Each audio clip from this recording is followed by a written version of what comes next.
It's now time for Party Chat Sports.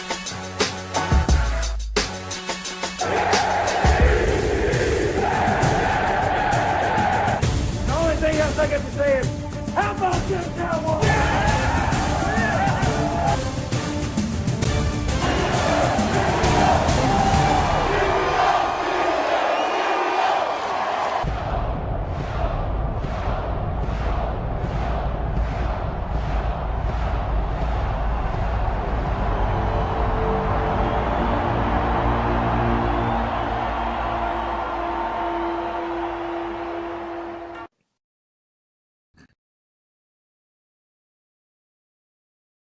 Welcome back, everybody, to Party Chat Sports. Yes, you are seeing things correctly. All four of us are here at the same time for this Week 4 recap of the NFL season. A quarter of the way already through the NFL season, which when you put it like that, it's kind of depressing because it feels like the NFL season just started.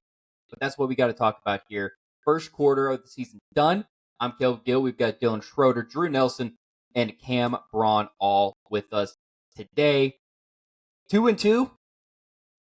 Two of us suffered losses. Two of us were able to pick up victories this week. We're going to talk about those wins, those losses, along with everything else that happened in Week 4. And let's just kick it off with that Thursday night football game. Drew, the Cowboys, I want to say took care of business, but you only beat the Giants by 5.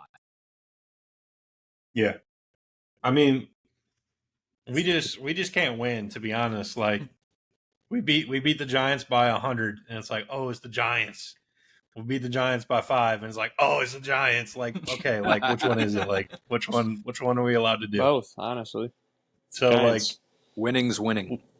Yeah, we still won. Divisional opponent, don't care. It's hard to win in the NFL. Couple things. Defense is not good when you've got corner like 5 and 6 on the field at the same time. Normally don't expect things to get done. So we were getting diced up by Danny Dimes and Neighbors until he knocked himself out, which was crazy. Hopefully he gets back soon because he is a dog. That's really all I have about the Giants. They looked not terrible, at least on the offensive side of the ball. For the Cowboys, a few things. The offense in the first half was fine.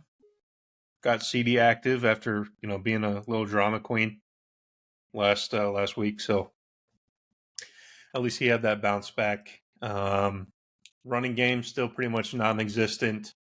Receivers other than CD non-existent. Guyton was getting cooked a little bit. He was getting cooked. His grade is actually not terrible. Had a few holds that maybe should not have been holds. It's been the tail of the game, was just flags galore. Flip side of the ball, the thing I want to talk about the most important takeaway is Mozzie Smith not being awful. Nope. Came back from the dead like the Undertaker. He did. He rose up. He figured out that he knows how to play football. Because it didn't look like that for the first 3 weeks. So, okay. I don't know what you're making that noise for, pal. He still sucks. It's the Giants. It's the Giants. Didn't you play the Giants in Week 1 and we're like raving about how good your offense but now we're was? 4-0, so it doesn't really matter at that point. So, all right. This guy. What the? Mozzie Smith is a beast. Or what showed he could be. Instead of what he had shown before, which was nothing. So if that can continue, the defensive line won't be terrible. And ideally, we won't get gashed on the ground as bad. I think we only let up like 26 rushing yards this game, which is pretty good considering we let up like 200 combined the last 2 weeks. Like 200 1 week and then 400 combined probably between the 2 weeks. That makes more sense. Yeah.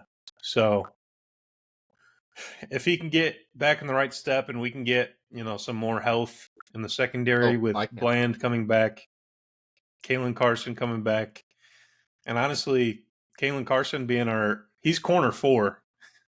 So it's not like our DBs were even good heading into the game. Bland's coming back for Sunday night? No. Oh, okay. All right. Not yet. Okay, Not good. yet. But he will come back at some point. Fields +1 pick confirmed if he was back. Yeah, throwing at Diggs and Bland will be tough when that does happen. But just kind of a stepping stone game.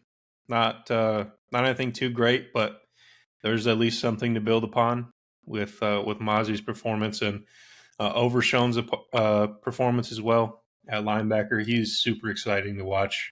I love that dude. Lots of fun. So I really like him coming he's out of awesome. college. He's fun. Yeah, he's awesome. Who is this? I missed it. Sorry.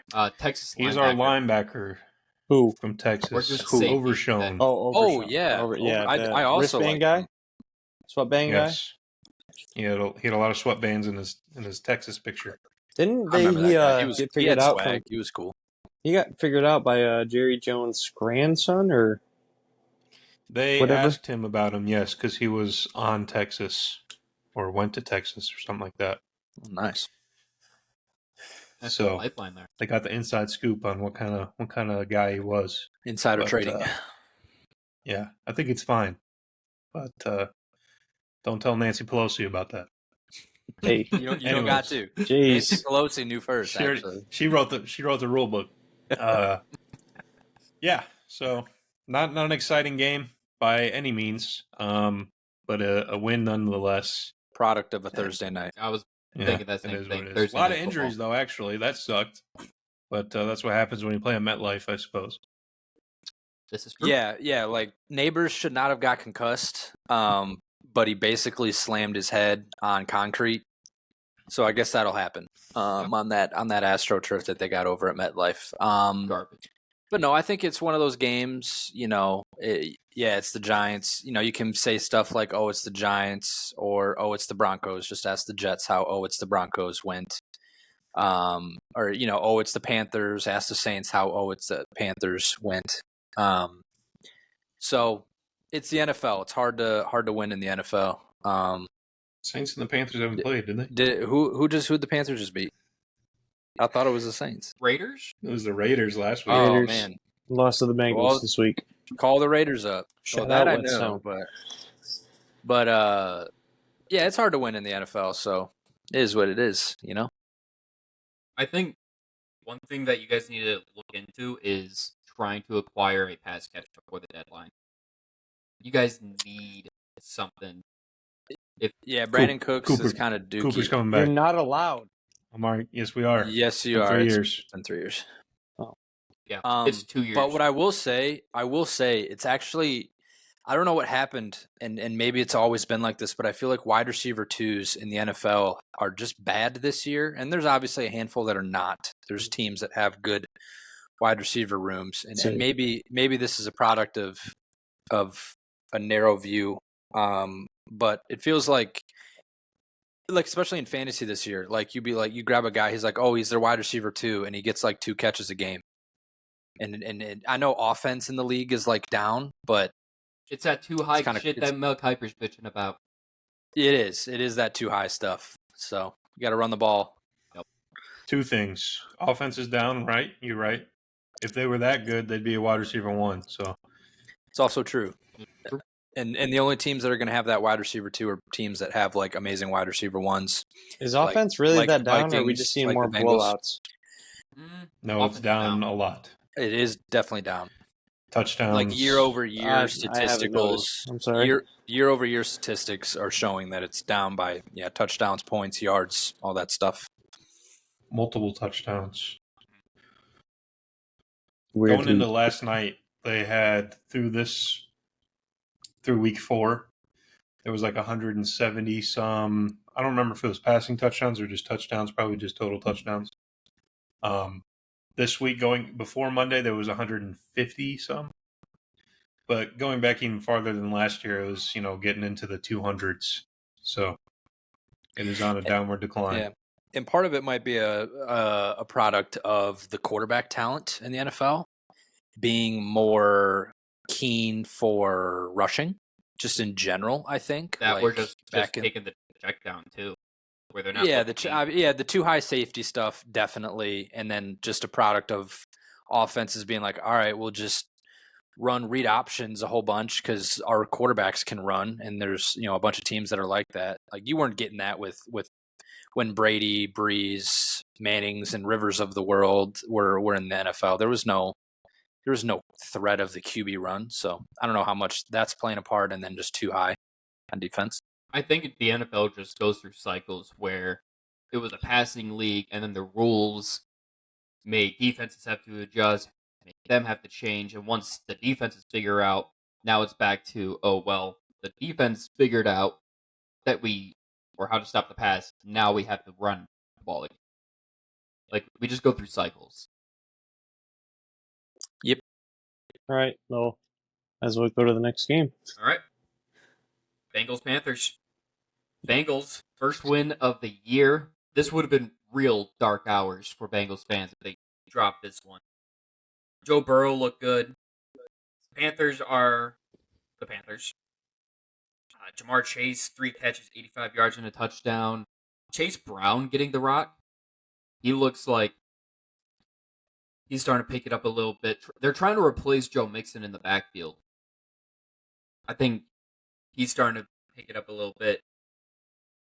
Chuba Hubbard on the Panthers Joe Burrow side. played okay, by the way. Yeah.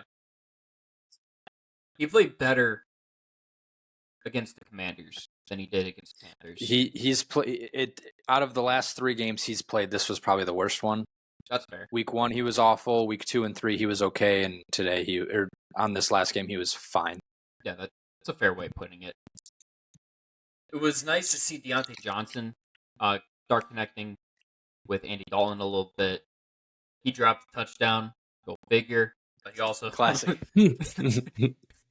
But he did catch one as well. I saw that on Red Zone. They showed it live as it was happening. Like, no, why? Just catch the ball. But yeah, there's really not a lot of takeaways. Deontay never left Pittsburgh. Anyway.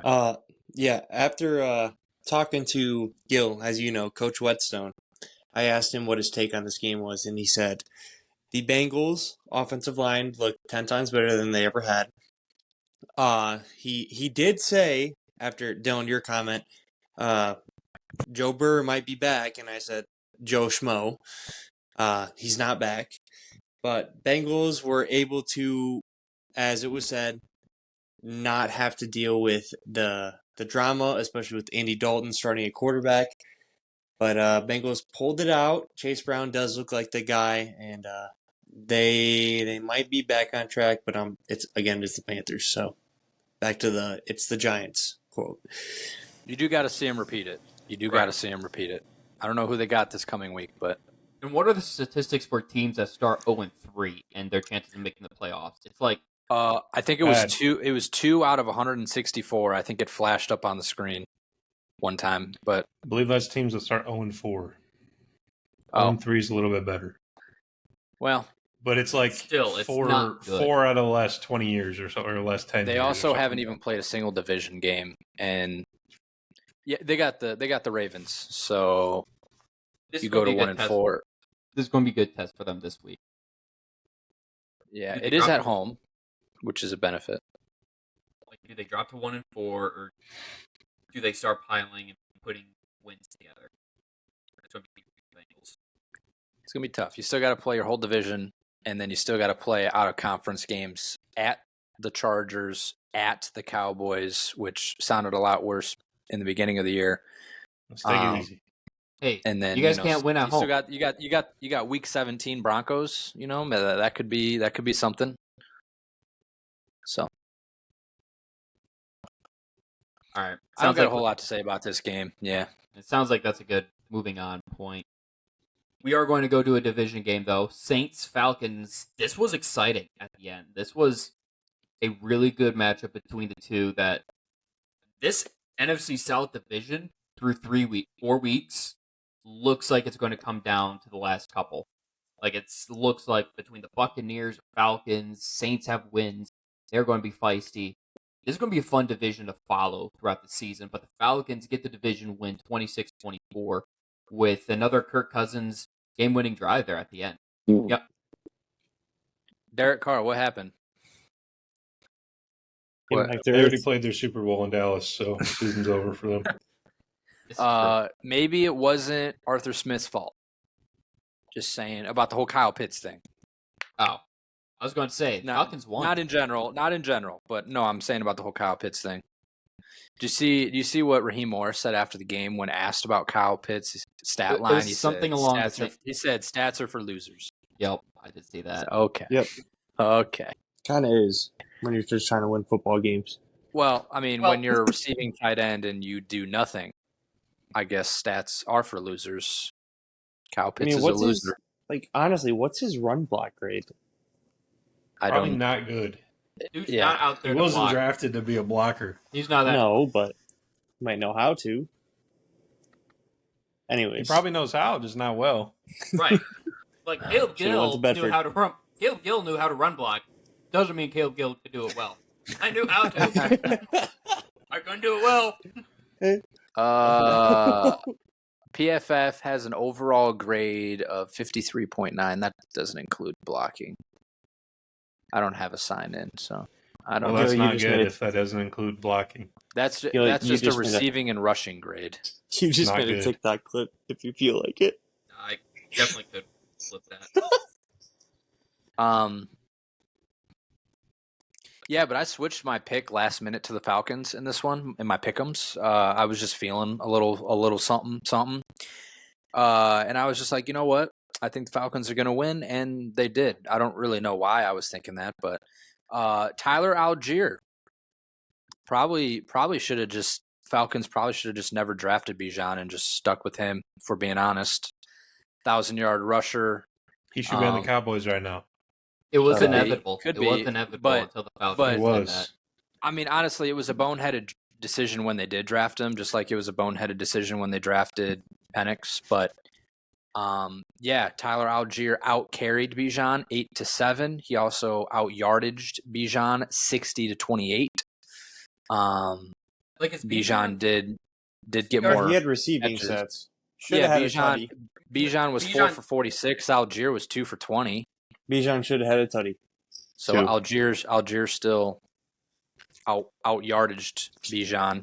So like on surface level, it's kind of like what the Lions are doing with Montgomery and Gibbs, except they get Gibbs the ball, where Bijan is not getting the ball. Montgomery. all I'm saying is Algier was a 1,000-yard rusher as a rookie, and they drafted a running back in the first round. I think an undrafted rookie. I could be wrong, but I thought he was undrafted. Tuesday. Was he? No, I think Regard- I'm okay with it because I think the Lions would have Bijan, and he'd be 10 times that player. I don't think so. I think they wanted Gibbs like a bunch. If they could have gotten Bijan, they would have gotten Bijan. Not necessarily. Maybe. I don't It's know. one of those I don't that know. we'll The just Lions never know. go after their guy. You know, the Lions Yeah. go And after it's their not guy. like that would necessarily be an upgrade. Gibbs has been Electric. technically better. Yeah, but put Bijan on the Lions, and that's I don't know that he's better than Gibbs. I'm terrified. I'm terrified of that. You should be terrified of them regardless. I'm not actually. I trust in Brian Flores. We'll get to that. We'll see. I kind of have to go Anyway, with the field here. we- Gibbs has been better than Bijan.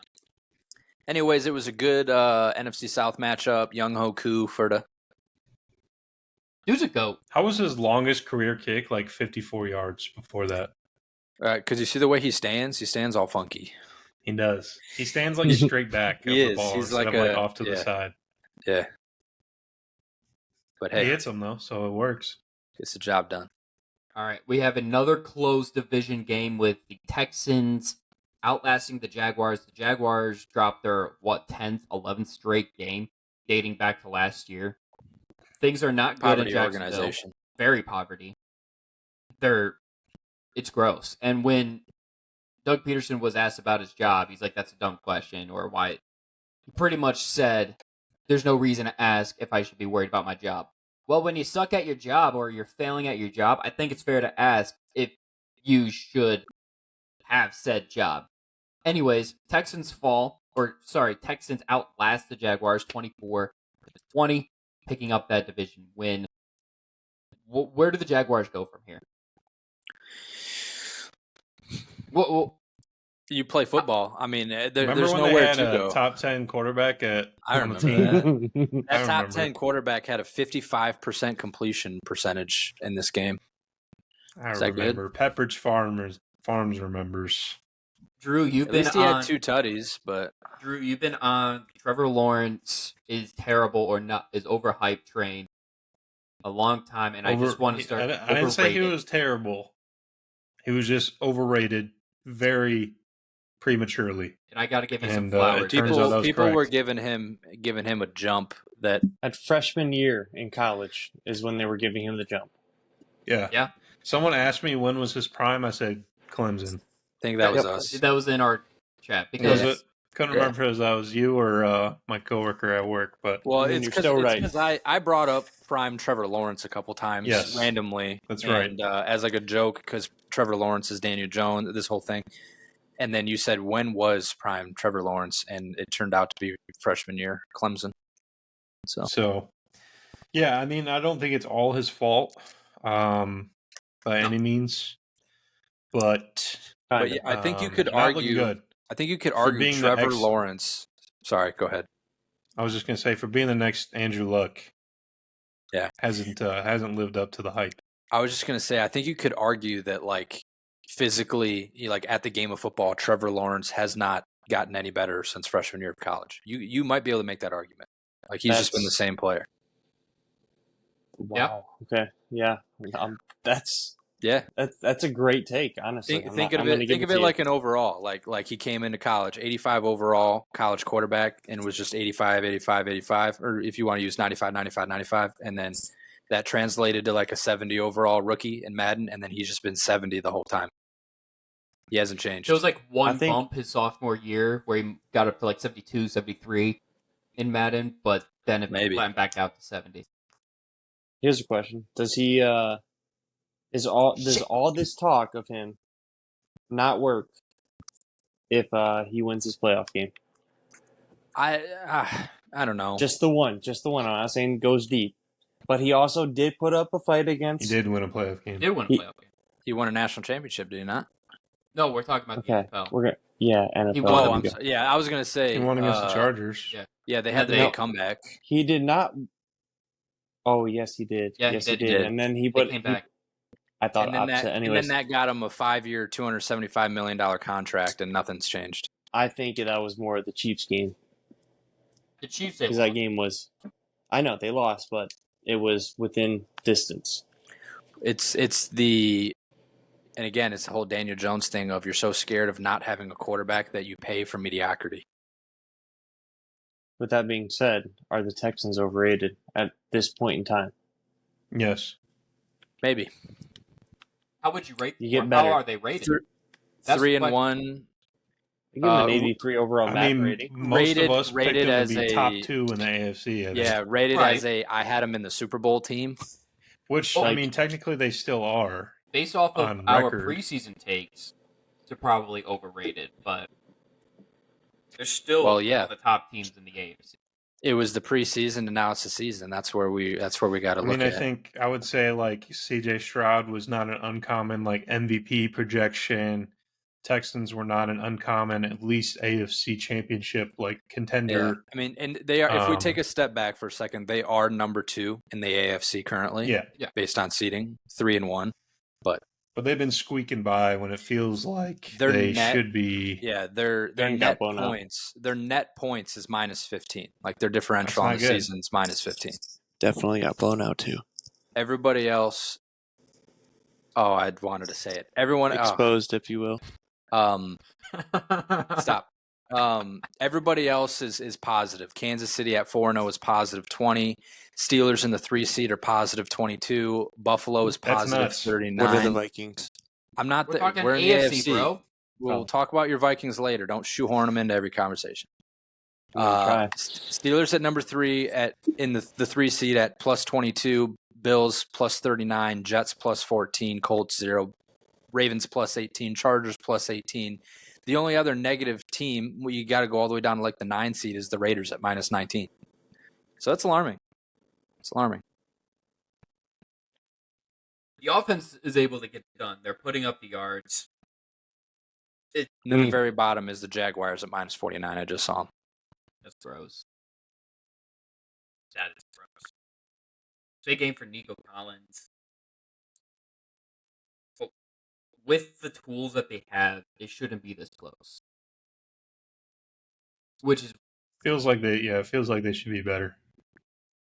Yeah. Their offensive line has been bad. Defense? Has it been the defense? Has the defense taken a step back? I mean, Yeah, the Vikings took their defense. Shut up. God, sorry, Cam. I didn't mean that.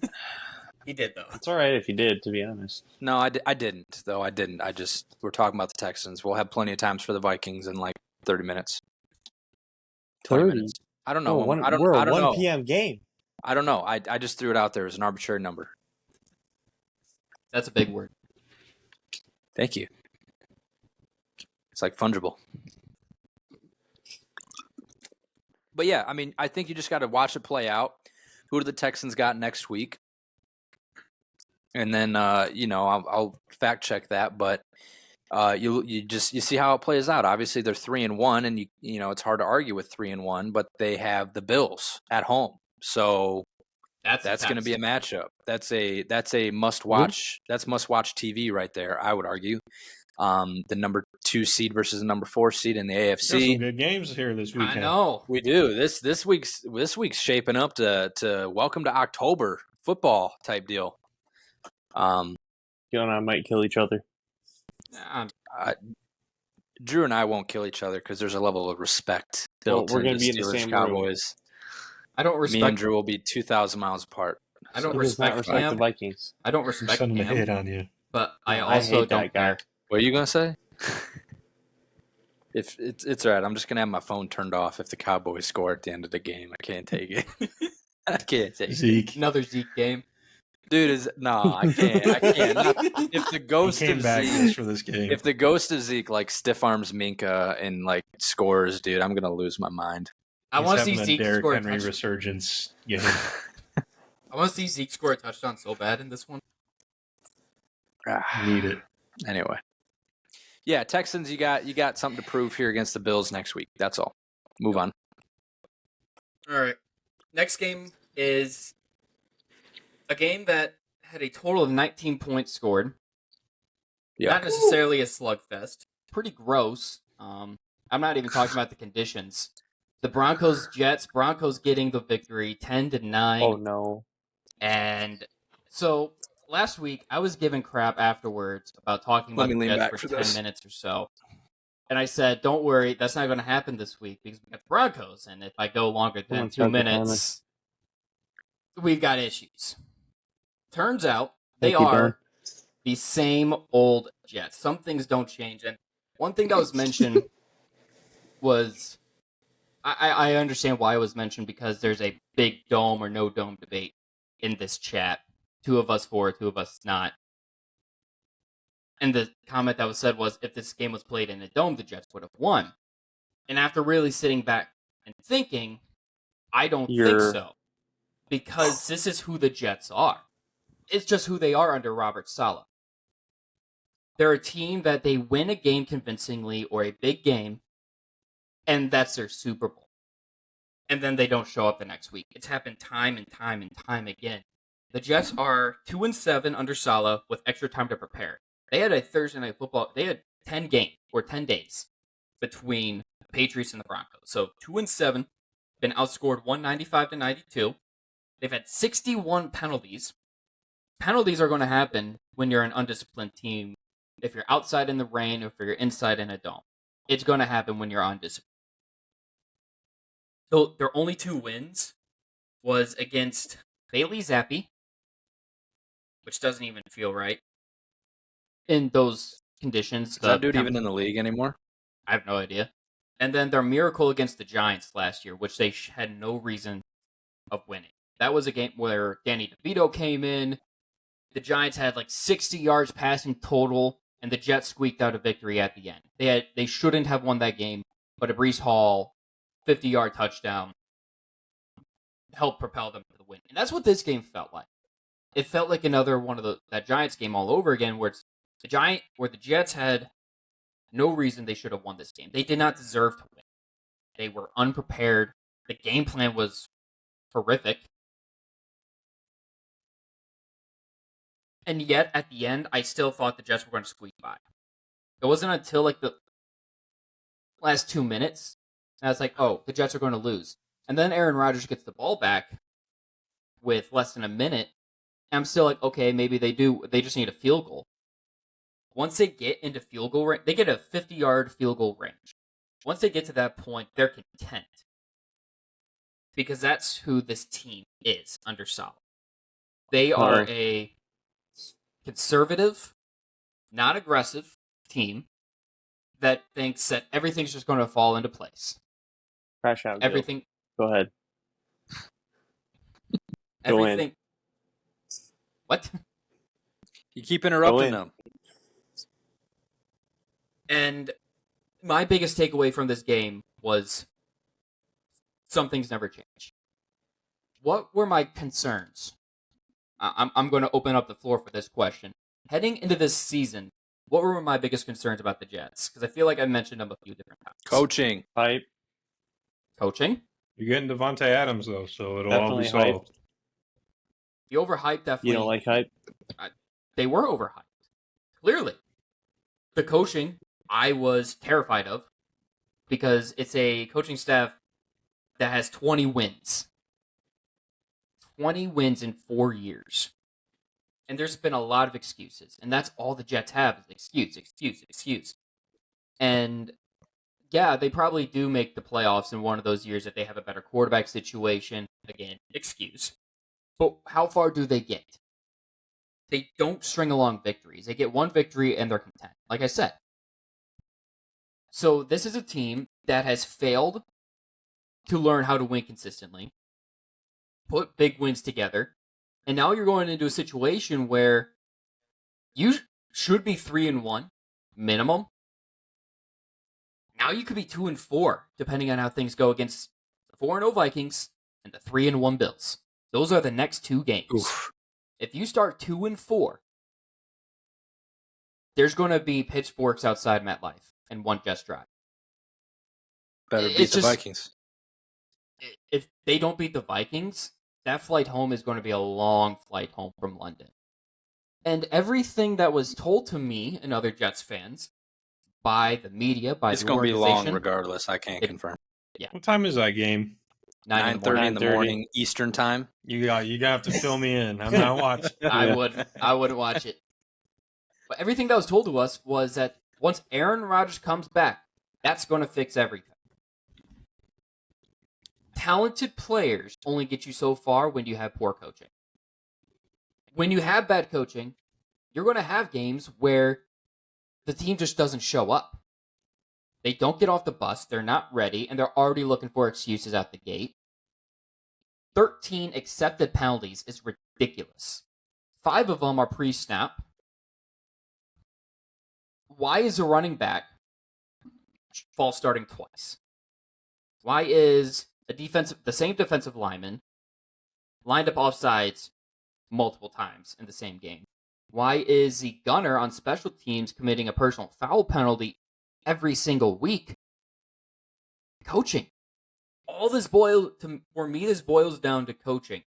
And what I said last year was the Jets should probably look into getting rid of Saleh. But whatever the Jets decide to do is probably the thing that they shouldn't do. They should have done the opposite. And those fears are being proven true right now. Aaron Rodgers is not Jesus Christ himself. He's not the Lord and Savior. He isn't going to propel the Jets by himself. He needs help. The offensive line was not good. The running lanes weren't there. Breece Hall probably had his worst game. But then you get down to the 1-yard line, which was because of a pass interference call. And I mentioned this at the time as well, like when the play happened. It feels wrong that pass interference in the end zone automatically gets you the ball at the 1-yard line, regardless of where you're at on the field for that. Anyways, you get the ball, 1st and goal at the 1, and you don't put your 230-pound running back in at all. 1st down handoff to Breece, 2nd down handoff to Breece. And even when Breece is at his best, he's not a bruiser back that you're going to put on the goal line. That's just not who he is. Third down, you're passing it off to Solomon Thomas, your defensive lineman, who's coming out as a fullback. Like, that's the play you draw up. And then fourth and goal, it's a false start. They can't get it. And then they have to kick the field goal. Every concern that I've had heading into the season was confirmed true, because I was also scared about the defensive line. Our lack of depth on the defensive line was so clear. Quinnen Williams can't do it all by himself in the run game. There is no edge presence with Jermaine Johnson injured, Hassan Reddick not there, and Will McDonald the only guy out there he's the only guy that got a pressure. Can't do it all himself. The Jets got a lot of soul searching to do. Garrett Wilson and Aaron Rodgers need to start clicking. And even at the end of the game, the decision to not have Mike Williams out on the field, and instead you have a short receiver in Xavier Gibson, who is a punt returner, not even a good punt returner, out there on 3rd and long to help get you into field goal range. That's your receiver that you have out there and not Mike Williams? Like, come on, man. Give me a break. It's just disappointing. And good for the Broncos. They called a good defense. Vance Joseph had a really good defensive game plan. He figured out how he's going to stop the Jets, and that was by bringing good pressure at the right time, stunts at the right time, Pat Surtain clamping up Garrett Wilson, and just getting in Rodgers' face and putting him on the ground. Rodgers was a little sore after that one. So good game plan by the Broncos. And then offensively, they hurts. Yeah. Bo Nix didn't do a lot. He had the touchdown, but it was mostly all on the ground. The Broncos had 126 yards rushing. The Jets had 184 yards passing. So that's kind of the difference between what worked for one side and the other. It's embarrassing when you lose after only giving up 60 yards passing. But it's the Jets. It's Robert Saleh. It's Joe Douglas, who deserves blame, and I've already gone into that. This is why I never bought into the Jets winning much this year. My prediction of 9-8 still stands. I don't know if they make the playoffs, and then from there we'll see. But they've got to win. Not at 9-8. No. They've got to beat the Vikings this week. Or else, when they get back to New Jersey... Probably will, to be honest. When they get back to Jersey on Monday, New York sports radio is going to have a heyday with that. How'd I time out? Hey, At least 12. just under 10. Yeah, but I did start it about 10 seconds late, I will say. Hey, I'll take it. It's almost perfect. It was almost perfect. Jets are alarming. Broncos defense is good. Don't get it twisted, as I think Cam likes to say. They are a good defense. But it's Bo Nix, and at home should have put up more than 9. I do believe that in the rain the Jets win the game, because my regardless of the Jets is the Jets. My longstanding theory is that the rain makes the better team worse and the worst team better. It evens the playing field a little bit, and especially when you're a team with passing routes, and the Jets have Breece Hall, so they're not just passing routes, but it just evens the playing field on all fronts. So I feel like a high flying, high octane offense just does better in the dome, and Jets would have figured out a way to win the game, or at least not completely, shank that field goal at the end. Would have been a factor. Maybe, but that kicker has been off since summer. Like when I wasn't, even if it was perfect conditions, I wouldn't have gone comfortable with Greg the Leg out there. We're saying that kicker for Greg the Leg? That's what he was last year. Yeah. He's deadly that accurate last year. Maybe not deadly, but he was pretty accurate last year. And you do have to give it to the Broncos defense, because they play their asses off. And I just don't like the rain thing, because that's one of the first things that came up after the game, and it's just an excuse, and I'm tired of them from the Jets side of things. Yeah, no, it is an excuse for sure. Like you still want to win, but I just think it's from an outsider's perspective. I think But it's this something is to think also about. last thing I'm going to say on the Jets, unless somehow something else comes up, which Let me resume naturally my does timer. happen here. The Jets are Will Levis having any sort of brain cells away from possibly losing to the Titans. Like the Jets are that close to being 1-3 right now. If Will Levis wasn't a complete dumbass. But he is, so you're lucky. Maybe the Jets aren't as good as everybody thought they were heading into this year. Not me. I knew they weren't, but, not like I take pride in that because I would love more than anything to be wrong, but if nobody else has anything to add about the same old Jets, let's move on to one that I know. Monte Adams. Maybe. It's We'll coming see. to save the day. I saw something that said the most Jets thing that's going to happen is the Jets are going to make a trade for Devontae Adams. He's not going to be there. He's not going to be able to make it there to London. Aaron Rodgers is going to have a season-ending injury in London after the trade's already made. So then Aaron Rodgers and Devontae Adams are never going to be able to play with each other again. And I'm like, that. I was thinking more like Devontae Adams comes out, tears his ACL in the fourth play. Golly. And that's it. Couldn't even just give a him the fifth? bunch of voodoo magic in here today. All right. You guys say crazy. I'm bad. I mean, if we're talking about Jets things, that would be That's a Jets thing to happen. That's a Jets thing that Okay. happen. All right. All Let's move my misery on to, well, Cam actually having a successful team. 4-0. Who would have thought it? Definitely not me. Not me. Not me. Not me at all. Nobody. Don't say not me, dog. I did not actually. Yeah. Go ahead. Cam, yeah. I know you've been on the edge of your seat to talk about this one, and go ahead.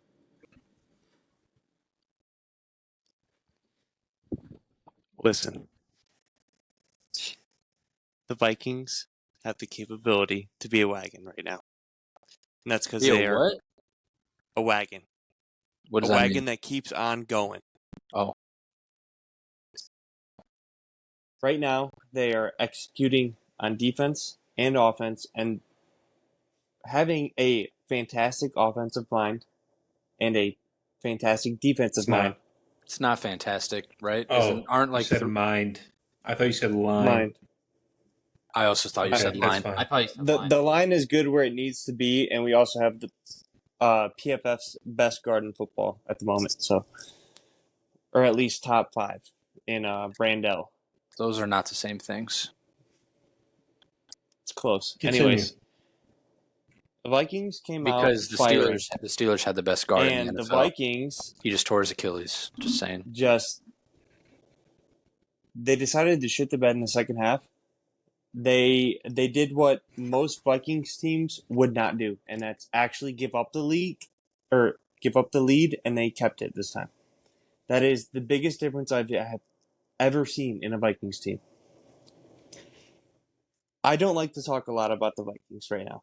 I hate I hate seeing in the back of my mind. I hate seeing That's so the much power bullshit. rankings. You should and just I stand don't- up. I would rather the Vikings not be noticed and let us just go on business, because when they get hype, last time we went 5-0 was with Sam Bradford. Darnold, It's crazy. please. Darnold. My message to Darnold right now is thank you so much, and I'm glad you're enjoying playing football. Just stay healthy, please. Minnesota loves you. The defense, we love you. The receiving core, welcome back, Jordan Addison. A rushing and a Yeah, receiving he did that touchdown. on my bench. That sucked. This Vikings team can go as far as injuries take them. As is the NFL, yeah. But the difference Injuries, is talent, if we lose our starting quarterback, we go from a number 1 power ranking team, if you will, to probably 25. Definitely not number one though. It's on NFL Network actually. So we are currently number one. I did and want to Chiefs are fact number check 2. your guard. Your guard is not top 3. That's the only thing that PFF allows me to look at. But the Steelers' guard is number 1 on injuries. Are you looking at Brando or I'm Ingram? looking at because there's a huge difference. I am looking at PFF.com. He's looking at who's number guards. 3. Number 1, 2, and 3, none of which are a Viking. Just had a really bad game against the Packers. Anyways, so the he's Vikings definitely not number. Anyway, okay, keep The going. Vikings are number he's 1 in the got power rankings. over Crazy. a 90 power ranking. in run blocking and at least an 80 in pass blocking. And I will take that from The only having guard with the over a 90 run last blocking guard is James Daniels. potentially. Actually, Go Vikings. Good win. Very, very good win. And that's all I'm going to say. It is a good one. It is a good one. Being able to... yeah. I mean, I think the one alarming thing is having 3 second half points and the Packers putting up 22 in the fourth quarter is slightly scary. There's a lot of stuff that went into that with stupid flags and or fumbles that weren't fumbles, but Well, regardless, it's That's slightly scary. But I mean, 4-0 is 4-0. So, how are you going to feel when Brian Flores leaves to go be a head coach somewhere next year, Cam? I think we're going to pick off where he left. We're going to pick up where he left off, and hopefully we get another defensive mind that doesn't want to be Ed Donatello. So Usually you want a defensive mind to be your defensive or Flores coordinator. might just stay like Steve Spagnuolo and create a dynasty, because right now it's not happening. Minnesota does not have a head coach. You can say O'Connell's a head coach, but it is Flores and O'Connell working together. That is what I'm going to say. It is evenly, like, offense is controlled by O'Connell, defense is controlled by Flores. That's been said. It's been noted in interviews. It is a co-coach situation. It's One what a just gets paid more. defensive coordinator does. You control a defense. I get where he's going, but good game. Good game for Remember when you the guys. Steelers went 10-0? Remember when I the do. Remember when the Eagles started 11-1? Didn't the Vikings go like 10-0 the year after the Steelers went 10-0? No, we never went. I think it was like the 10-0. Cardinals. What are you talking about? I think the Cardinals, when Kyler Murray had his No, like, really good run, literally- was like 10-0. Yeah. No, we went like 10-3. That was Case Keenum. It was the year after the Steelers went undefeated, because then we kept saying like the 2022 Vikings are just the 2020 Steelers or something, and we kept making that joke. Yeah. It does sound. I don't think they went 10-0 though. 4, 5, We did not go 10-0. 8. You went 8-1, 8-2, 9-2, 10. You were 10-2, 10-3, 11-3, You said 12-3 at You one said 10. point. 13-4. I think you went 13-4, but then you got first rounded in the playoffs by the Giants at that point. Why is that being brought up? I don't know. Just, You're Just welcome, Drew. observations. You're welcome, Drew, for that. we're just by the having way. fun. Just conversation. We're comparing. That's what we do. Cousins is dead to me. That's great. a wild thing to say, actually. All Hold right. on.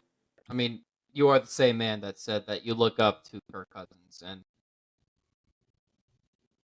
Recency bias. We should put those two clips together and put it Crazy. on TikTok. should. Recency bias. That's all I'm going to say. Yeah, that's what you live by. All right. Does anybody But have the Vikings anything? Vikings are 4-0. So and it would probably feel pretty good to be 5-0 going into a bye week. I mean, that's a pretty good like first 2 months of a season. Yeah. They do be cooking. And then you go into you got the Lions at home coming out of a bye week. Ooh, that's going to be good. That could be a good game. That's going to The be good. Vikings are like the best team at starting a game. It feels like they always like score in the first drive and then just stay in the lead the whole time. I'll give Kevin O'Connell a lot of credit for that. Like the opening script. 20-8 Is- with his starting quarterback. I don't get what that stat means. I don't get it. If he doesn't have to go with the second or third string, But like that's what that stat is. but like If he doesn't have Nick Mullins, how about that? Isn't Sam Darnold a backup? Wasn't JJ No. the starter? No. No. Sam Darnold was always going to be the starter, and was Okay. named the starter. Yeah, Sam Darnold. Yeah, named so the was starter Mitch earlier. Trubisky. Anyway, Speaking Who's of next? which, Steelers Colts 27-24 loss for the Steelers as Joe Flacco continues to come back and haunt you. this is true. When Joe Flacco went into the game, our odds of winning actually went down because Joe Flacco is a better quarterback than Anthony Richardson. But nonetheless, yeah, disappointing game. Can't win them all. Unless you're the Vikings, I guess. But where to begin? Slow start on offense again. Defensively, definitely a disappointing game. After being touted as the number one defense all year, I think the defense read their own press clippings a little bit. Got a little ahead of themselves. A lot of miscommunications that caused some issues, and just not taking advantage of opportunities. Very first drive of the game, Joey Porter's in position to make a pick, and he misses on the ball. Ends up being a 30-yard gain. Colts go down and score. Another drive later in the game when Flacco's in, he misses an interception, actually bounced off his face mask that time. Colts score shortly after that. So that's from a football perspective. I'm only going to talk about the refs for about 2 minutes. And that sucks. It sucks when the outcome of a game is so clearly impacted by a penalty. And I'm not going to harp on it too much because obviously every penalty has some sort of impact on a game, right? But when it's, TJ Watt getting clearly held on a play that they scored a touchdown, that hurts to see. When it's, a drive late in the game where Minka lets up on a guy and actually could have decleated him and the other guy actually hits Minka a little bit more. And Minka gets flagged, which was on 3rd and 10 or was about to be 3rd and 10, I believe, but then gives them a free 15 yards and a first down. They go on to kick a field goal on that drive, and the Steelers lose by 3. It's little stuff like that even after the game, New York says, yeah, that call was incorrect. Well, why wasn't it? Why can't we overturn that on the spot instead of letting petty stuff like that ruin a game? And I don't have the perfect system because, as Drew had brought up at the time, we had reviewable pass interference at one point, and it ruined it because every play looks like pass interference in slow motion. So I don't know what the system is. If I knew what the system would be, then I'd be working for the NFL, making a lot of money. But I don't. But it's just tiresome to see week by week games be decided on ref calls, and it's not just the Steelers, and it's not just the Colts. It's every week stuff's getting messed up, and it directly affects outcomes of games. So I would love to eliminate that as much as possible. At the end of the day, the Steelers had a chance to win this game, even regardless of all that. They couldn't overcome it. A bad snap between your rookie center and your quarterback ends the comeback attempt short on a play where I have a feeling that if that bad snap doesn't happen, the Steelers at the very least tie the game because they had all the momentum at that point in time. But nonetheless, they lose by 3. I think the one positive outcome that you take away from this game is that Justin Fields is further cementing himself as QB1. 300 yards passing, another 55 on the ground, 3 total touchdowns.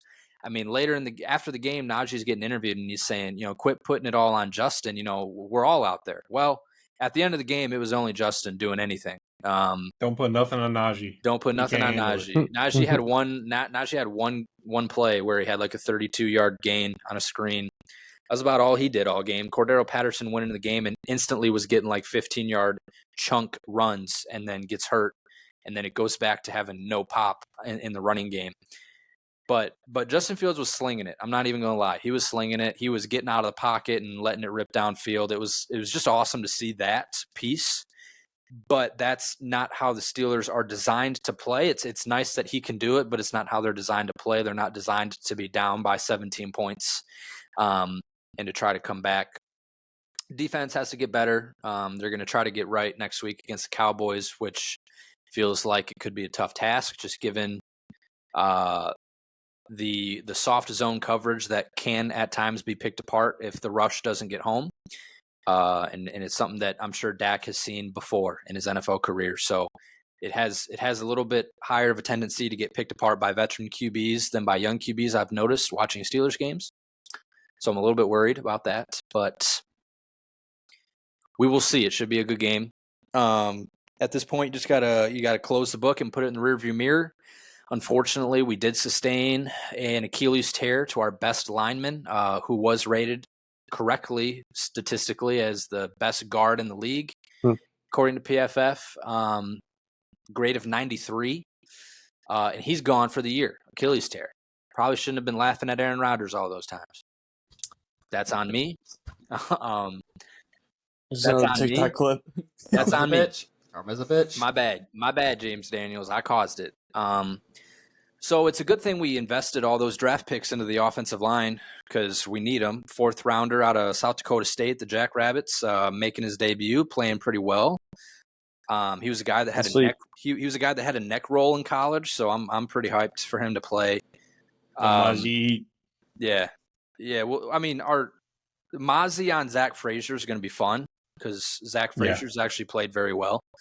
But it's we might get Sayamalu back this week though, who is our other best guard. So that'll be good news. But you get one guard back and you lose another, and that sucks. So there was a tweet out there of all the offensive line injuries, and the Steelers are about to start their 5th different offensive line combination in 5 games, which sucks. DJ Moore, come be a Steeler. I want that to happen as well. Whoa. Come reunite with your boy Fields. He'll throw you the ball deep because Caleb Williams not doing it. Williams is throwing it. Just not deep. There's a statistic. Just not in the direction of DJ. Every quarterback throws it. Not every quarterback. No, there was a statistic of yards, 30 yards downfield. There was a statistic of passes 30 yards downfield, and like Justin Fields and DJ Moore like led the league or something high, and Caleb Williams has only done it like 6 times through 4 games. So,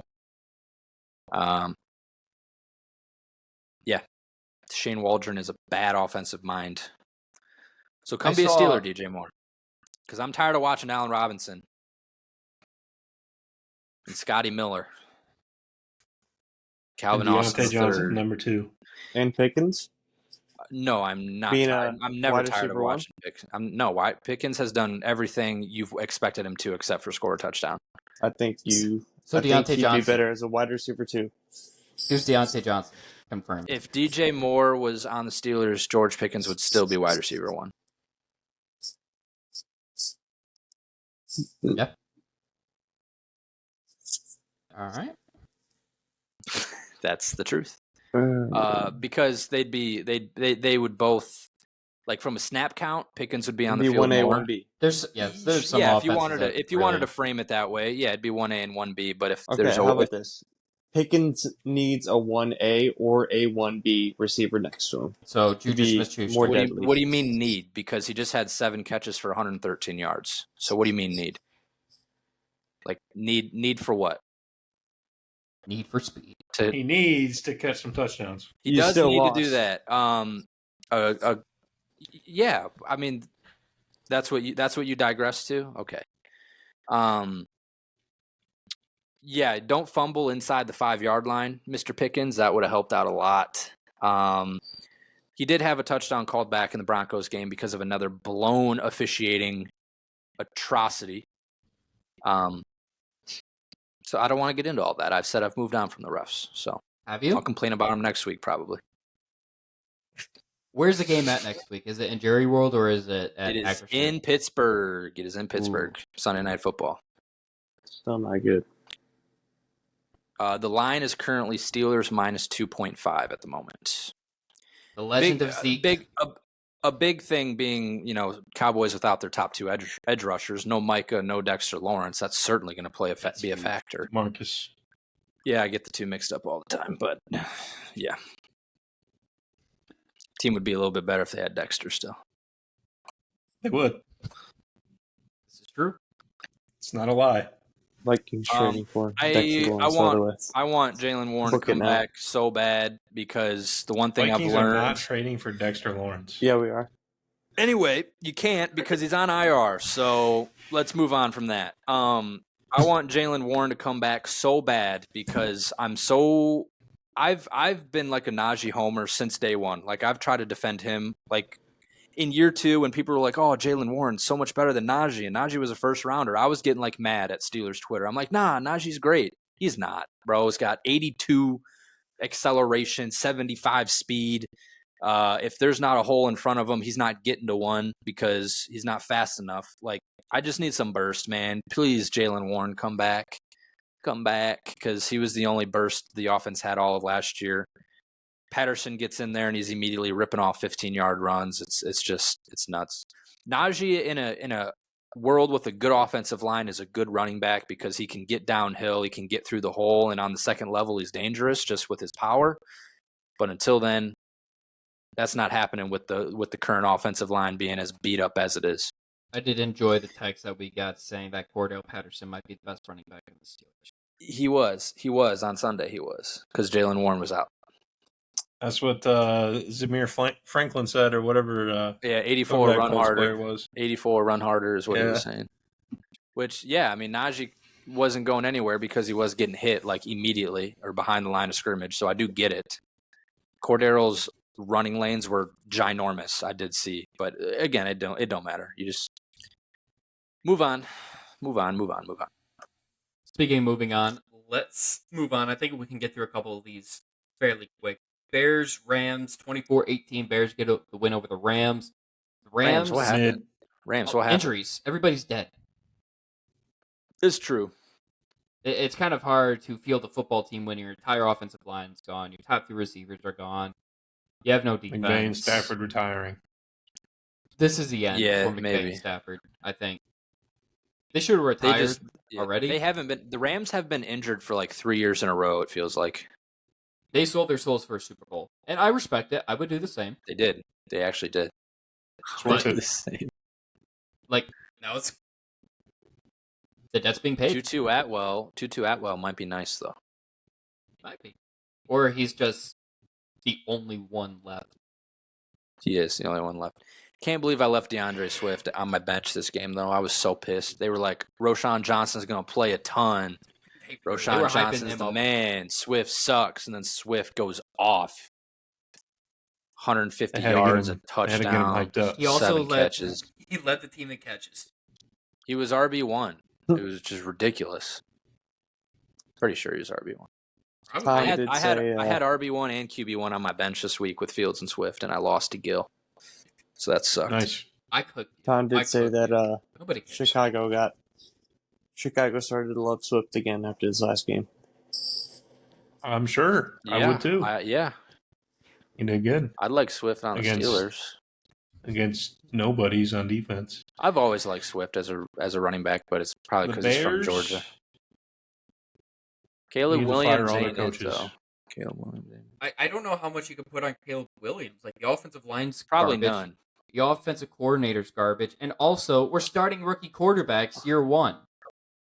You can see how garbage the Bears coaches are just by looking at how well Fields has played this season compared to at all on the Bears. Yeah. Just that alone. And I'm not saying Justin Fields is elite because I would love him to be, but he's not there yet. He might be still, but he still made the Bears look more exciting than Williams. Yeah, and again, Williams is only in his 4th career game, but that's the thing. Like, Fields, I don't think started immediately. He did. He was behind Andy Dalton for a while. But here's Justin Fields' QBR by year. Year 1, 73. Year 2, 85. Year 3, 86. Year 4, 98. And Caleb Williams is currently averaging a QBR of 72. Do with that information what you want. I don't know. And what sucks for him... Bears should not have brought back Eberflus to start the season. That was the first mistake. And now they will suffer the consequences. Yeah, I don't remember who was talking about it, but it's like when you have a lame duck head coach who would do anything to win the game versus a team that should be prioritizing like developing their quarterback. And the coach doing everything he can to win the game, which is not developing the quarterback, by making them drop back to pass 40 times a game and this, that, and the other. It's not a good combination to have a lame duck head coach and a rookie quarterback. It's not. Because you already know Caleb Williams is going to have to go into year 2 with a new head coach, a new offensive coordinator, a new offensive playbook. Same thing the Fields had to do in his second year. Poverty organizations ruin good players. Indeed. Hold on. Let me check if he's on pace for 4,000 yards, though. Sam Darnold? He had a bunch against, was it the Rams or was it last week? He is not on pace, but he did have 363 against the Colts last week. Yeah, that's right. But he's still only averaging 196 a game. It's not good. Because he only had 93 in week 1 against the Titans with 48% completion percentage. But that was week 1, so you can't be too hard on the guy. All right. Buccaneers, Eagles. Go Bucks. Eagles suck. It's getting to that time. Quinyon Mitchell, though, putting on a case for Defensive Rookie of the Year. I do want to. Okay. All right, guy. I knew you were going to slip it in. I had to. Dude, he's balling. trying to slip it in. Nope. 33-16. That's on me. Was that how it was in Greece? Trying to slip it in? All right. Wow. You've gone too far. All right, anyways. We're moving on. 33. Baker, dude. Baker's going nuts. Baker's crazy. Baker remembered how to play football again after last week. He and cooked the Eagles just like they did last year, though. Nothing new. So they did to him in the playoffs. Buccaneers own the Eagles, did did they not? They do. It looks like last that. 3 times they played each other. Saquon's still nice, but Jalen Hurts ain't. But guess what? Sirianni, fraud. I guess Hurts, let's say back. the same thing we said. He didn't have his top 2 wideouts. That's a problem for anybody, I would argue. He's throwing to Jahan Dotson and John Ross, the shells of first-round wide receivers. Eagles fans tried to tell me that was a Howie masterclass move for Jahan Dotson, so I don't want to hear no crying about it. Okay. It was a Howie fleece. I mean, for a wide receiver, but he's got like maybe 10 yards. He had 11. Oh, okay. John Ross, I thought for sure that dude was retired. He did draft Jalen Reagor over Justin Jefferson, so he did. That right there puts you on fraud alert. I'm not gonna lie. Yeah, that's kind of crazy. Sirianni is a bomb. Saquon's usage I've seen was very questionable. Like he ripped off a huge run that almost went for a touchdown, and then apparently he carried the ball like 2 more times after that in the second half. Well, they were probably down double digits at that point. Siri's yelling at me. Siri, I said Sirianni, not Siri. I'm surprised it hasn't happened more often.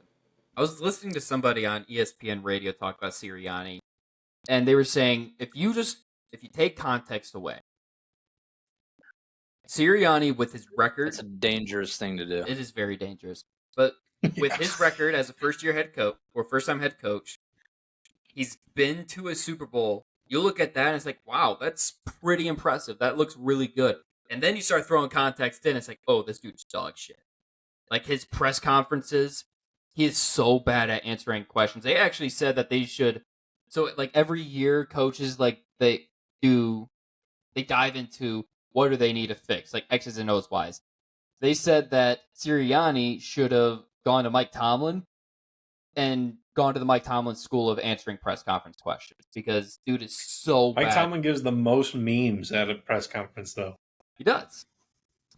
They didn't want to go as far to say. They did not want to go as far to say like Bill Belichick, so they went with the next best one and Mike Tomlin with press conferences. But he is so bad at the mic, some of the in-game decision making, and I get some of it because the aggressiveness is what got him to Super Bowl. So it's like, all right, well, we're going to keep rolling with it. It's not working anymore. The other thing too He had, on that Super Bowl staff, he had 2 head coaches, or 2 guys that went on to be head coaches. They're not bad. And multiple Hall of Famers. Yeah, a lot of good players. Sirianni's it. He's done. He needs to stop, Siri. See? It's He's getting us. 2 times. Funny thing about Siri. Yeah, Hurts is a turnover machine. He is very good. No other way around it. Yeah. Put in Kenny. 27 turnovers since the start of last season. That's quite a few. I'd say so. Put in Kenny. But yeah, Baker Mayfield continues to impress. Mike Evans, Hall of Fame career, continues to shine. Mike Evans is so underrated. It's not even funny. Dude is. I have a quick thing that I need to highlight. I can't remember if they said it during this game or when they were playing the Saints. But apparently Hurts, when rolling to his left, has more sacks than completions. I believe it. Just put a spy and have him stand on the right side of the field, like just in no man's land. So he has to roll left, and you're good. Insta sack. Well, I know what the Steelers are going to do.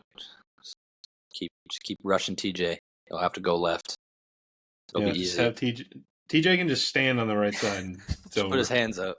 He'll get scared. He'll run the other way.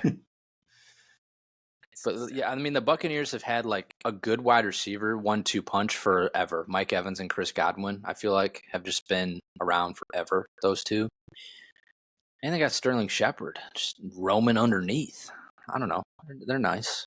It's crazy when you think about how long. And their defense is They're nice. nice. When you think about how long Mike Evans has been playing, like dude was Johnny Manziel's receiver in college. That's That's nuts. ago. I feel like Buccaneers wide receivers be like that sometimes. He's Like kind of like Vince- a Larry Fitzgerald. Well, like Vincent Jackson was around for a while with Bucks. Yeah, he was no Mike Evans though. Did we compare Mike Evans to Larry Fitzgerald a couple weeks ago? I feel like that's a comparison that we made. Like the don't think so. longevity. Well, I just did. It's definitely a good comparison. They're just dogs for their team, and they don't get enough appreciation for how good they've been for how long they've been good for. Speaking of good, 49ers beat the living hell out of the Patriots. Love to see that. 30-10. Brock Purdy, good. Jawan Jennings filling in nicely. There's really not a lot to say. Like, it's the Patriots. This is what you're going to get with the Patriots when they're a rebuilding team.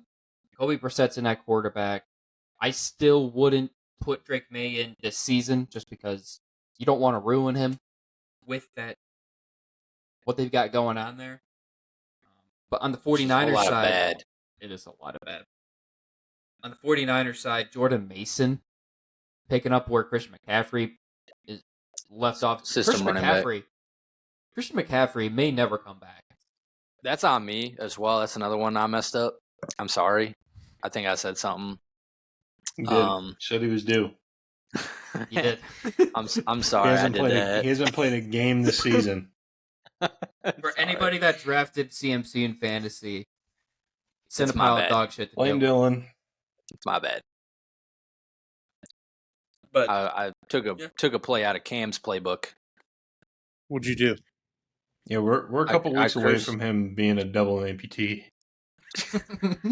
just like randomly. he's going to come back from cursed Germany Christian with no McCaffrey. legs. And Yeah. I mean, I saw- not I The saw- even- 49ers a beat the tweet that Cowboys by said that. 50, and CMC has no legs. It's not funny. It is not. Do you put Drake May in the game though this week? They play Miami. No. All right. No, because once you put Drake you don't May, put Drake May in at all. At all. No. the what you're only saying. way you put Drake May in is like the Jets game where it's the end. It's like 2-4 minutes, and even then I'd be hesitant to put Drake May in. That's probably going to be a 3-point game, so I wouldn't put him in that spot. If you're putting Drake May, like if you're benching Jacoby Brissett, I still would go get another quarterback so that you don't have to put Drake May in. Because once you bench Jacoby Brissett for Drake May, you have to go with May the rest of the year. Yeah, there's no no turning going back back. from that decision.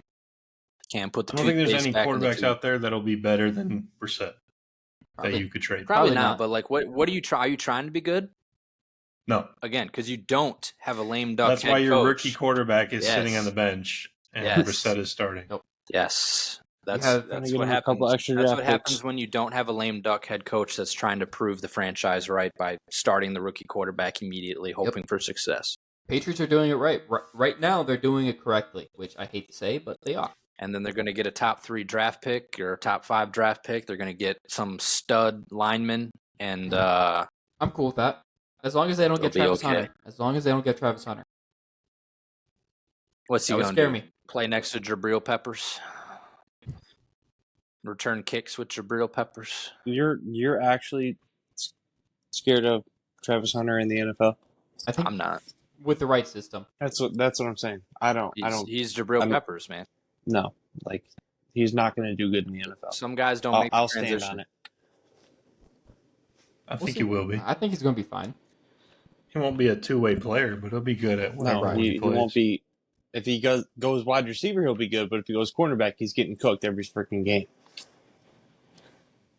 I disagree. I don't know Sure. about all that. I disagree. I almost think he'd be better at corner. I do too. I do not. I've seen a Stanford guy cook him. So Dude's also a two-way player. Dude doesn't come off the field. don't matter. It does. It does matter. When you're a It definitely corner, and matters a also, lot.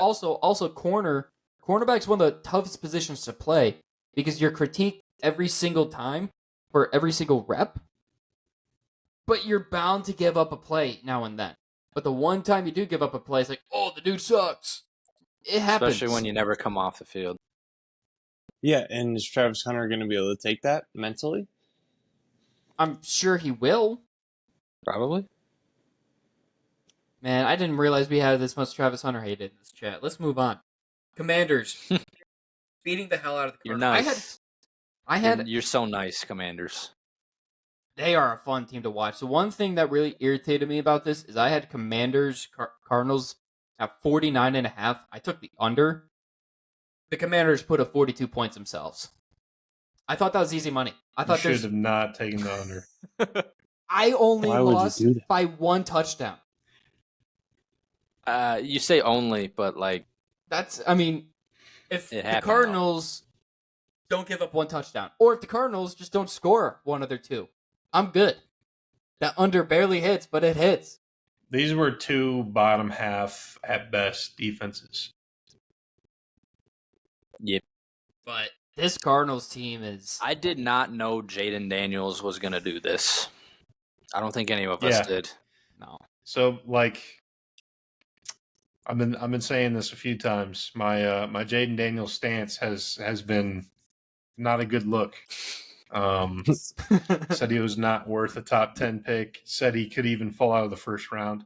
In fairness, I watched him decline for 3 years at ASU. So That was stuck his in your best brain. year was his freshman year, and then got worse ever since. Which not his fault, as we're learning. It was Herm Edwards and that fraud. Anyways, that's Gave a Eastern discussion for Michigan the another time. plays. He gave Yeah, Eastern wait, did Michigan he- the plays. Did Yeah, he he did, lose yeah. to Eastern? Did He JT did. make His- Yeah. the coaches were giving Eastern the plays, bro. That's That's how fine. bad it was. It was not a good time. You act like that gives us a slight advantage. They're not. Tell that to Connor Stallions, big dog. I thought that was an issue. It's Eastern Michigan. Don't matter. Hey, You relax. just outed yourself. Hey. That's tough. Relax. We don't Okay. take no Eastern slander in Jaden here. Daniels is very good. Commanders look like they're going to win the East, which they do like once every 10 years. So, They're due, I think. yeah, it's been a minute. Yeah, they are so nice. I saw a TikTok of a Phoenix radio guy talking before the game about how it was like, you know, this team's gonna rally around Kyler Murray. They're gonna show Cliff Did he have a Kingsbury. really who's- deep voice? I think his last name was like Garcia or something. Oh. But and then it like cuts to his most recent TikTok of him being like, "Yeah, I was wrong." I was like, that makes sense. At least he admitted it though, so props to that guy. But yeah, Cardinals, it feels like we should be asking the Cardinals where you go from here, but like, are the Commanders just like that? Because they did this now to the Bengals, which we're learning it was meh. And then who else did they beat? What have the Commanders done this year? Commanders are 3-1, so they got the Browns this Giants. week. They lost to the Bucks, but they beat they're on a 3-game win streak. Giants, Bengals, Cardinals. Giants, Bengals, Cardinals. So there's a piece of it that says, have the offense do that against the Browns this week, and then the Ravens next week, and let's see where there's teams at in 2 weeks. Here's they've got an easy schedule.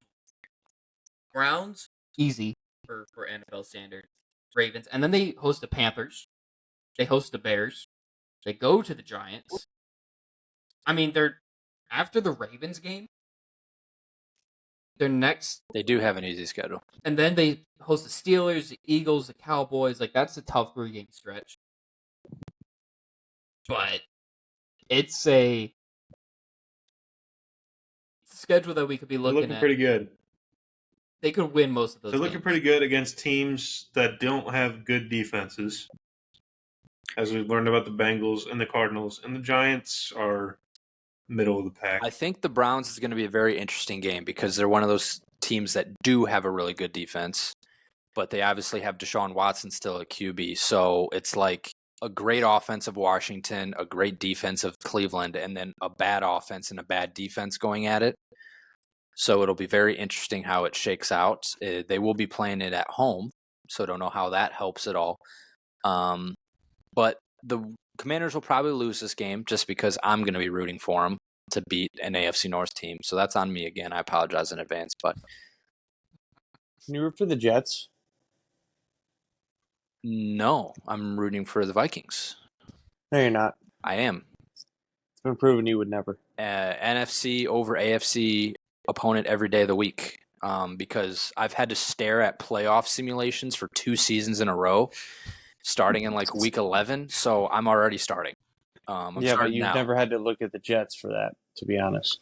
That is not further from the truth because the Jets caused the Steelers to miss the playoffs 2 years ago. They didn't cause it. Steelers caused it themselves, but Jets needed to beat Joe Flacco Jets. Of course, it's Joe Flacco needed to beat a Skylar Thompson Dolphins. No. Was it I think it was a Teddy Bridgewater Dolphins. No. It was Skylar Thompson, and then the Jets lost it. It was like 10-6 or something like that. It was 9-6, the final score, I believe. It was gross. That sucked. So, yeah. The Commanders are one of those Vikings. The Commanders are a team that they're probably going to beat the bad teams, but lose to the good teams. Like, they're right there in the middle of the road. Yeah. But they play a lot of bad teams, so Right. they might be They need the defense to not be one of the worst in the league. They have like the worst, they give up the most like EPA per play or something like that. That's a lot. Or at least up there.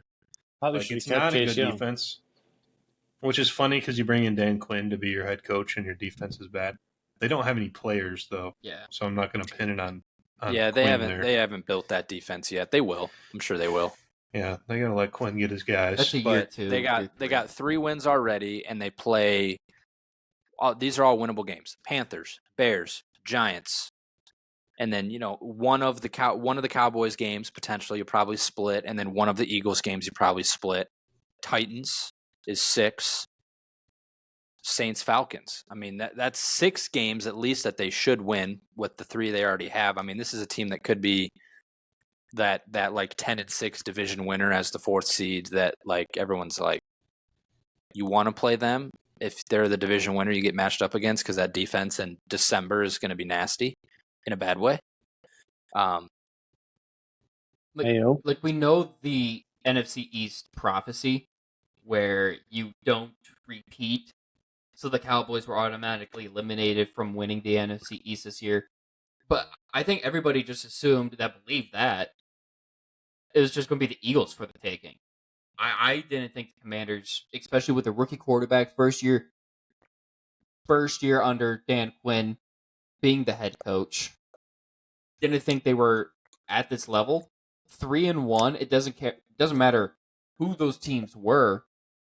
They might all be bad teams by the end of the year, but you started off 3-1. That is impressive nonetheless. Mm-hmm. How many times have you said in this episode, Dylan, it's hard to win in the NFL? A lot. They've got It is 3 very out hard of to win 4 already. Yeah. And I just want to say, we'll pump the brakes on this conversation for 2 weeks because they probably won't look all that good against the Browns and the Ravens. But come back against the Panthers and the Bears and the Giants for 3 games after that, they'll be right back to where you're looking at like 6-3. If things go the way that we think they could, you start off 6-3, 7-2. I mean, that's really 6-3, and you got the Steelers coming in town at that point. Like, you feel pretty good about yourself. Scary. Speaking of scary, the hit that Patrick Mahomes laid on his own player, that was kind of scary. Not an ACL tear. Did you see that today? Yeah, it's only a bone bruise, which is insane. He's back. Chiefs are inevitable. Repeat. On the way. It's crazy Mahomes might be one of the worst regular season quarterbacks ever. He's just Joe Burrow. He's just a go. No, Joe Burrow's I don't know how to answer that question. They're opposites. Joe Burrow put up stats and they'll lose. I mean, Patrick Mahomes is the reason that defenses are preventing all deep plays now. He's Curry. Because Mahomes and Tyreek were terrorizing the league for years while they were still together. And so now he's had to turn into a check down merchant because no teams will let him throw it deep. He's got no one to throw it deep this week. Yeah, he did. He threw a bomb, and that was amazing. Yeah. So just give Xavier Worthy some time. He'll learn how to play wide receiver instead of just running straight. They better figure it out because Rasheed's still going to be out a few weeks. Oh, yeah. I mean, they'll probably put him on IR, so he'll probably be out for 4 weeks. And, like, Travis Kelce had 7 catches, but, I mean, you're not counting on Kelce being a 7-catch guy throughout the season. They're going to bracket him probably for the rest of the while Rashee Rice is out, and they're going to make you beat them with, like, Noah Gray, Watson, and Xavier Worthy. So Noah Gray, Sky Moore, Xavier Worthy. Just random dudes. Tough. Or when they trade for Tyreek Hill. They got the Saints at home, Amari Cooper, and then a bye week, and then they're at the 49ers. Amari Cooper's a Chief. Yeah, he probably is a Chief. It better not be Devontae Adams, though. That'd be scary. The Raiders, I don't think would trade in not division. happening. Raiders wouldn't trade in division. No. Yeah, they wouldn't. You're right. So we can not worry about that. Tyreek Hill? No? No chance. Dolphins Chiefs probably would have wouldn't to mortgage their future for Tyreek Hill back, and I think Dolphins it would probably still depends say no. on... Well, Chiefs didn't want to give him that money, so they're definitely not going to trade for the contract because they don't want to give him. Definitely gone after, like, from the Miami after this year, but I don't think to the Chiefs. They didn't want to give him the money at the Didn't time, he but just most get of like them, a little extension? Yeah, I think he did. Yeah, but I think they'd get rid of him, or he would want out. Someone would pay that money. All right. But I saw somebody compare He is Andrew under Luck. contract through 2026. So, yeah. Yeah, I think he's under contract through 2026, but 27, 28, and 29 are all like void years, and I don't know how that works. They pretty much just push his money. Like, he's not on the payroll. But he's only under contract through 2026, so he'll be a free agent after the 2026 season, so that's this year plus 2 more years. Yeah. And he'll be 33. And I don't think he plays much Probably further. retires. Yeah, he probably retires by that. He said he wants to retire. Yeah, I think he said he wanted to retire by 30 or so. Like, not long after he turned 30. He can't retire. He's got too much child support. He's going to OF, bro. That's why he got That's all crazy. them. Oh, yeah. She did say that. All right. On the Chargers side of things, I saw Justin Herbert compared to Andrew Luck. Like, their careers, offensive line, beating the hell out He's of them. Phillip Bad Rivers, teams. bro. He's Phillip Rivers. I do like Phillip Rivers, too. Like, the Chargers have not taken care of this boy. And he's just going to... He's going to die out there. Chargers are a poverty franchise. They're a poverty franchise. They left San Diego in the wind. They're done. They're done. I left San Diego to be Los Angeles' B team. They could win like they go 17-0 and the Rams go 0-17 and the Rams would still be They'd be the A team. popular team in LA. Yeah. Because the Rams had a foundation. They had a base there already. The Chargers didn't. They were originally LA, you know? And they're the ones that funded the stadium. Like mostly. Chargers they chipped in a little bit and then just said, "Hey, can we rent this?" It was because of the stadium, because San Diego wouldn't build them one, so they're like, "All right, we're going to LA because the Rams are going to build one. We'll just rent this thing out." So, poverty franchise. I hope they keep losing though. I feel bad for Herbert. I saw Herbert get mad for the first time. Did you see him slamming his helmet against the bench this week? He was mad. We'll see. We'll see what happens with them. Speaking of teams I'm fine with losing, the Browns. They lose another one. 20-16 to the Raiders. Browns is the Browns. You know what? Couldn't have happened to a better franchise for them to take on first they ditched their quarterback. That led them to the playoffs. For this particular guy. And now they suck. Because this Makes me happy. Is their quarterback. Like, you could put Jameis Winston in, and you would feel better about the Browns' chances of winning a game than you do with Deshaun Watson, which is an odd statement to make. But it's true. Like, you do not feel comfortable. You talk about being in hell as a Jets fan all the time, but you ain't a Browns fan. I know. That's a different kind of hell. I relate to Browns fans, but we're not. Thankfully, we're not the Browns. So Deshaun played a little bit better this week. But, he did. Cooper had a bad game. But like you still lost to the Raiders 20-16. And Cooper had a bad game. And then he finally had a huge play that got called back by a phantom hold. That is true. That is true. I watched that live. Deshaun Watson playing better doesn't necessarily mean it was good. It's just the bar is so low, I think, that when he looks like a backup, like a competent... he'll have like one play where he like rolls out and like does old Deshaun Watson stuff, and they're like, "Oh, that's vintage Deshaun Watson. That's what the Browns front office wants to see." But he'll do it like twice a game, and they'll call it progress. I mean, he had 176 yards, 1 touchdown, 1 pick. I mean, stats don't look good from a box score watching perspective. Granted, 82 yards and a tutty did get wiped, so that sucks for them. But you also don't got Nick Chubb, but Nick Chubb returning to practice this week. That's so huge. It's huge for my fantasy team. Jerry Jeudy looked good, though. Jerry Judy's looked good, I feel like, this year with them. Yeah. I just can't wait for the Deshaun Watson bench tweet that's going to come, even if it comes next year. It's just so funny because the Browns were better with Joe Flacco in. Everybody knows the Browns would be better if Winston was in there, and they can't because they're handicapped by $230 million guaranteed. Tragic. Great job, Mulligeta. It's funny. You love to see it. I mean, he did his job.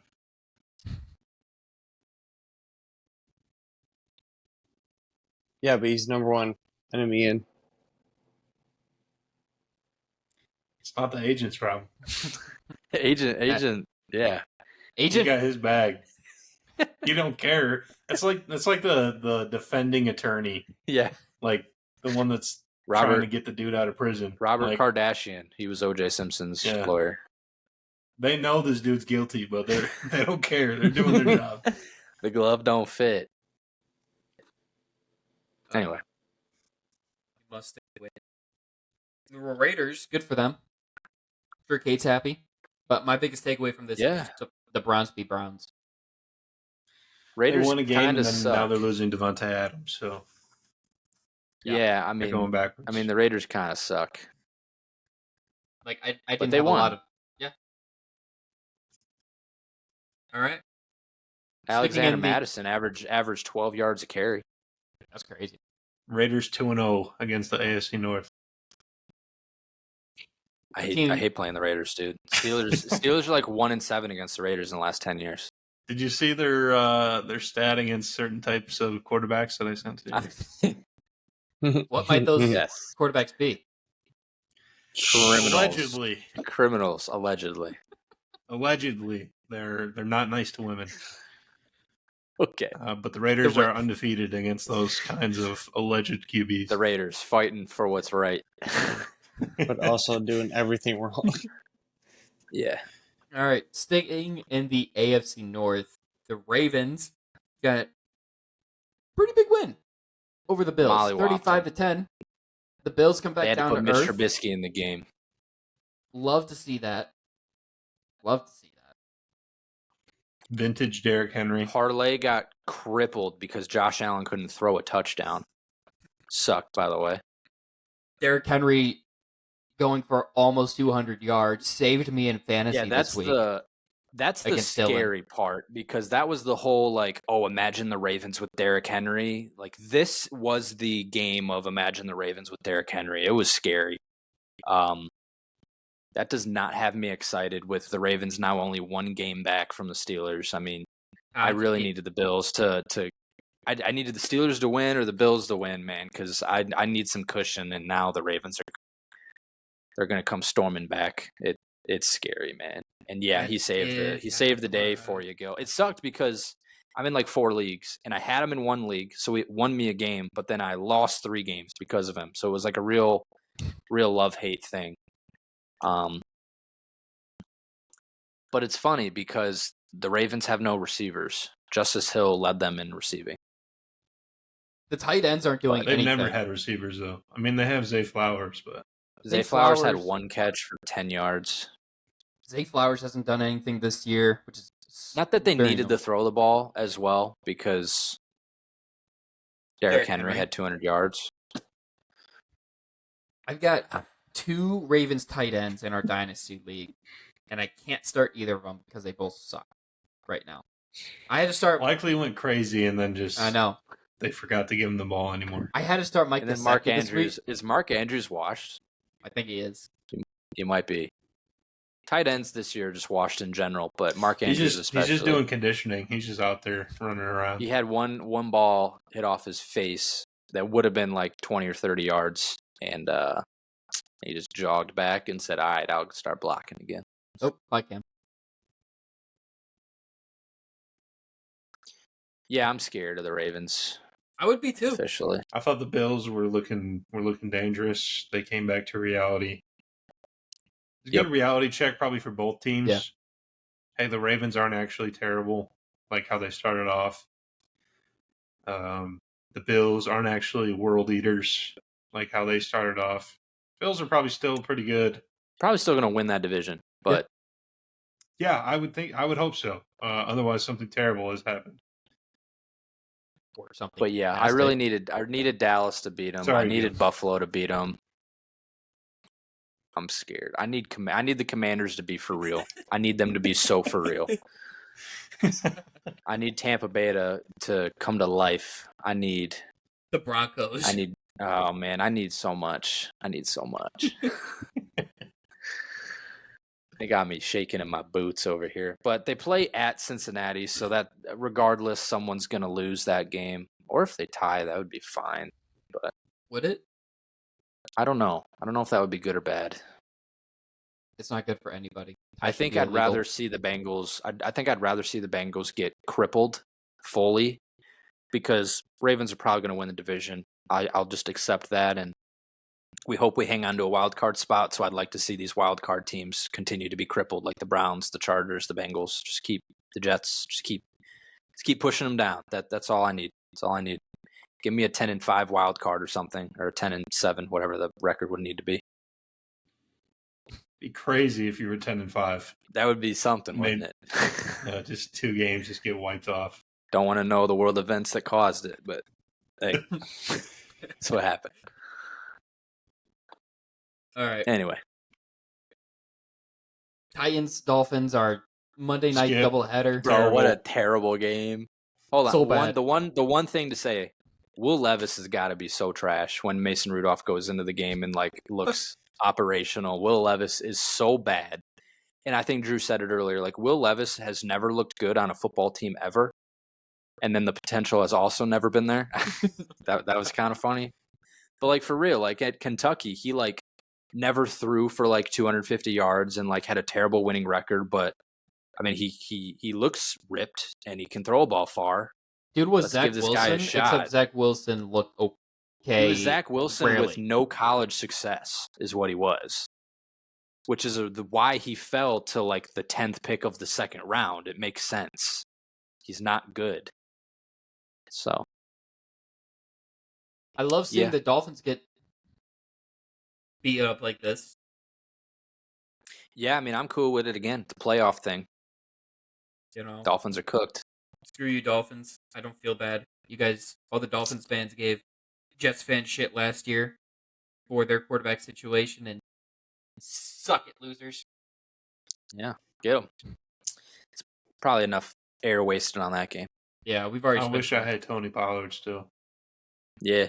He did pretty good for the Titans. I wish Tajay Spears was not a Titan. Yeah. All right. Lions, Seahawks. Good game. 42-29. Bet the over every time the Lions and Seahawks play. It's free money. Those Lions was uniforms, so good. though, pretty nice. The Lions uniforms were sexy. Jared Goff going 18 for 18. They're fine. Like, I really like the blue helmet. I like the blue helmet better than I like the black jerseys. I like their old school black jerseys. I like the old school black jerseys Better? a little bit more than these ones. I don't have a problem with the team having a black jersey and not having to also wear black pants. Like, you don't have to do a blackout. Right. But I agree. they feel like they need to. So, or like when teams go, like the Bears, they had the orange helmet, orange top. Like, you don't need to do all that. You know, like it's when fine you do having, all of one color, it kind of takes away from it being a special color. You know? Yeah. I don't know. I don't think you need. The black and blue just doesn't look as good as like the Eagles all blacks. I like the Ravens all blacks that they wore. It's also not the are same good. blue. Like, I feel like the old black and blue jersey looked better because it was darker blue instead of this like Panthers looking blue. Honolulu blue. But it's like not Honolulu blue though. It's Even like the not. Cardinals all blacks are better, I think. I'm excited to just because see the color schemes are better. I'm excited to see the Jets all blacks live. Like what those look like in a game. Oh yeah, Jets. Like back in the day, the Lions all wore their black jersey with the gray helmet and the silver pants. Like it was a nice look. And like long black socks. Like it looked nice. But enough jersey talk. Let's talk about this game. Sorry. Yeah, the game was also really good. Geno Smith, I mean, when you ask the guy to throw 56 times, he's bound to make a mistake, and it costs him there at the end. And also, when your defense gives up 42 points, I mean, you usually win football games by putting up 29. You're usually in good territory if you are putting up 29 points, or you feel good about, you know, a game-winning drive in the 2-minute warning. When your defense gives up 42, that's not on you as a quarterback. I thought Geno played really well, and I know I'm a Geno, you know, I Homer, thank you. But even if I wasn't, I'd still think, like, 395 yards, 38 for 56, had a touchdown. I thought he looked good. 56 pass attempts is nuts. There's no reason to pass that much. Especially with arguably one of the best 1-2 punches in Charbonnet and Walker. And Walker had 3 touchdowns. Walker went crazy on my bench. 3 touchdowns. 3 tutties. You should never be on your bench ever again. Well, he was hurt. Listen, he was coming off an injury, and the Lions had been good against the run so far. Yeah, the Lions. Charbonnet just had a Seahawks big rules. week last week.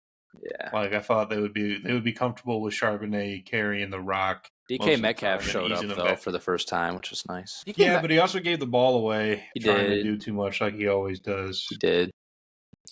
David Montgomery Jared Goff, continues 100% to passing. Yeah, that's crazy. Percentage. David Montgomery continues to prove why he should get the ball sometimes, and it's as much as I hated it, it makes sense. But Jahmyr Gibbs, I mean, he had 14 Why do you hate carries, it? 2 tutties, and I 78 just don't yards. like. I just never liked it. I was just, I'm always a fan of just get that rookie running back in the game. But it's smarter to. It's actually a lot smarter to have 2 running backs than 1. Yeah. Keep them fresh legs. Jameson Williams with his long tutty. Jared Goff He was catching. Is moving. that like the only thing he does is catch a long touchdown every couple of weeks? Yeah. Well, this one, it wasn't a long pass. He was just cruising. He just had the speed. Laporta did something. Almost cracked 10 points. Fantasy. I really like Jared He Goff got catching active. the touchdown. Because that was a and that's well-placed got to ball. be got to be the first stat of two players, 100% completion rate and throwing a touchdown. It's got to be the first time that's ever happened. Or throwing and receiving a touchdown. Yeah. As a team, they went 19 of 19, 299 yards, and 3 touchdowns passing. It's crazy they scored so much and threw it 19 times. I mean, Yeah. dude, Seattle had over 500 yards of offense. They outgained Detroit by over 100 yards. Did you see the rack totals? Jared Goff had like 260 some yards passing, and like 240 or 250 of it was after the catch. That's nuts.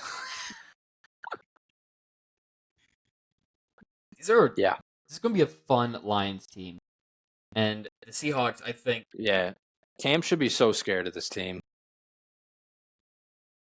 I think when the Lions and Vikings play, it's going to be a very high scoring, I think 35, 31. I think it's just going to be I think it's going to be a great game in general. Yeah. It's like you got the defense versus the offense, the tale of as old as time. His phone died, by the way. Yeah. I'm sure he'd have something to say about this game. But And the Seahawks got the Giants next, so that'll be a nice bounce back. They play the 49ers Thursday night, but that's home in Seattle. they might win that game. They might. They're at the Falcons. They host the Bills. The schedule's okay. I think the Seahawks make the playoffs. Yeah, they're looking like it. It's I don't know how many playoff games they win, but I think they get there. They have the pieces on offense. They just need the defense to not give up 42 points.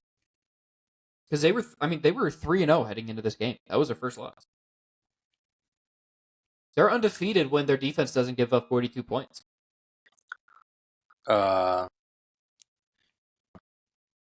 makes sense. Yeah.